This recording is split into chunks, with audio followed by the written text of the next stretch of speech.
السلام علیکم میرے سامعین، کیسے ہیں آپ؟ سب ٹھیک ٹھاک ہیں؟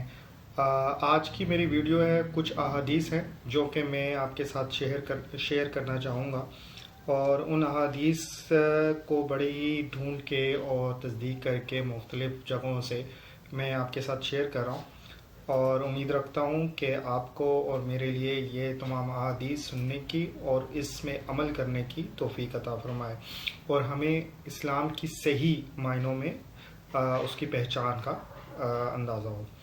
حضرت محمد صلی اللہ علیہ وآلہ وسلم نے فرمایا ہے کہ جب قاری غیر المغضوب علیہم ولا الضالین کہے، اور جب اس کے پیچھے ہم سب مقتدی جو ہوتے ہیں وہ آمین کہیں، اور ان کا آمین کہنا آسمان اور زمین والوں کی کہی ہوئی آمین کے موافق ہو جائے، تو اس کے پیچھے اس کے پچھلے گناہ معاف کر دیے جاتے ہیں۔ صحیح مسلم میں 920 نمبر احادیث نقل کی گئی ہے۔ کتنا ہی پیارا موقع ہے کہ ہم 5 وقت کی نماز ادا کرتے ہیں، اور اس 5 وقت کی نماز میں ہم آمین کہتے ہیں۔ اب آمین کچھ اونچا کہتے ہیں، کچھ آہستہ کہتے ہیں۔ آمین کہنا ضروری ہے۔ اب اس میں مختلف فکر مختلف چیزیں کہتے ہیں، ہم اس کے بارے میں بات نہیں کر رہے۔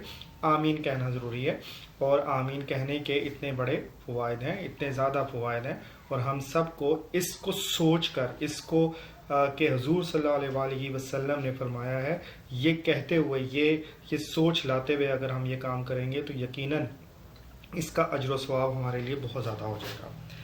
اگلی احادیث ہے، حضور صلی اللہ علیہ وسلم نے فرمایا، ہمارے اور کافروں کے درمیان فرق نماز ہے، جس نے نماز چھوڑ دی اس نے کفر کیا۔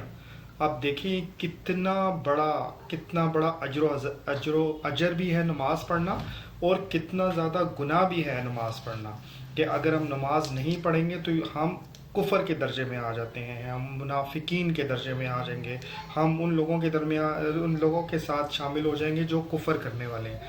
تو یہ حدیث صحیح مسلم الایمان تو 243 حدیث سے نقل کی گئی ہے۔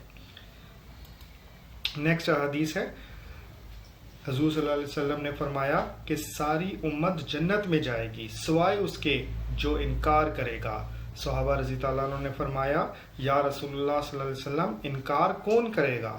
تو آپ صلی اللہ علیہ وسلم نے فرمایا، جس نے میری اطاعت کی وہ جنت میں جائے گا، اور جس نے میری نافرمانی کی اس نے انکار کیا۔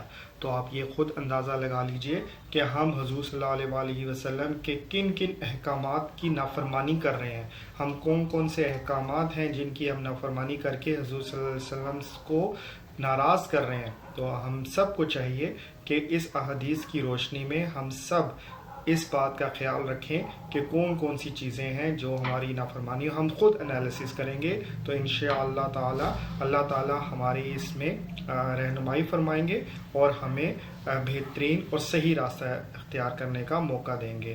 یہ حدیث صحیح بخاری کی 7280 حدیث میں سے نقل کی گئی ہے۔ اگلی حدیث ہے، حضرت عبداللہ بن عباس رضی اللہ تعالیٰ عنہ سے مروی ہے کہ تمہارے لیے یہی گناہ کافی ہے کہ تم آپس میں جھگڑتے رہو۔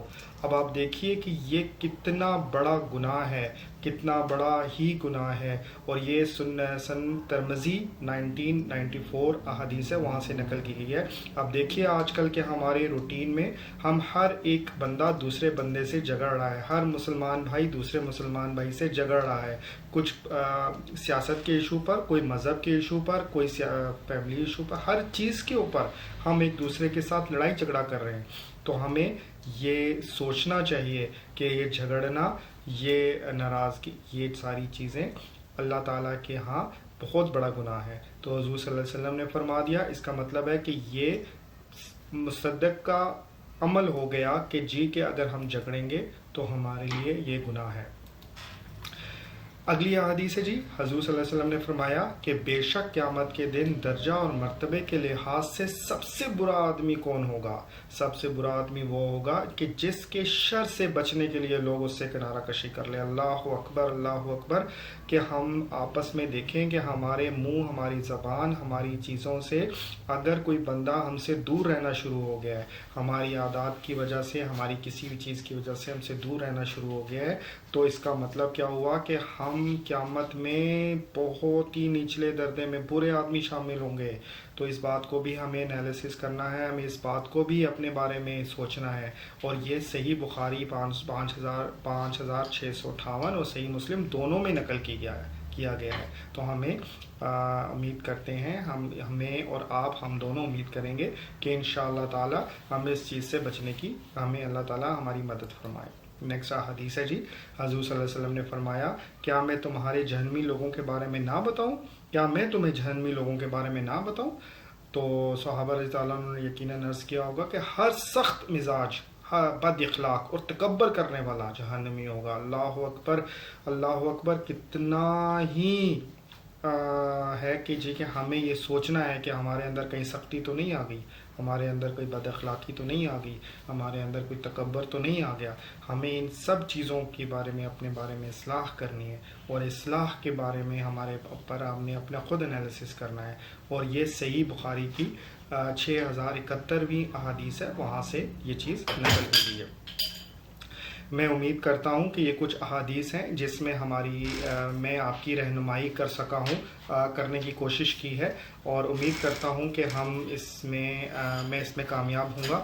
اور امید کرتا ہوں کہ کہ آپ میری اگلی ویڈیوز کے آنے کا انتظار کریں گے. آپ میرے اس چینل کو سبسکرائب کریں گے اور بیل آئیکن کو آن کریں گے تاکہ میری آنے والی ویڈیوز آپ کو مل سکیں. اور میرے لیے بھی دعا گو رہیں گے کہ میں آگے اسی طرح سے مزید اسلامک انفارمیشن لاتا رہوں آپ کے لیے, اور اپنے اور آپ کی رہنمائی کرتا رہوں. شکریہ. السلام علیکم.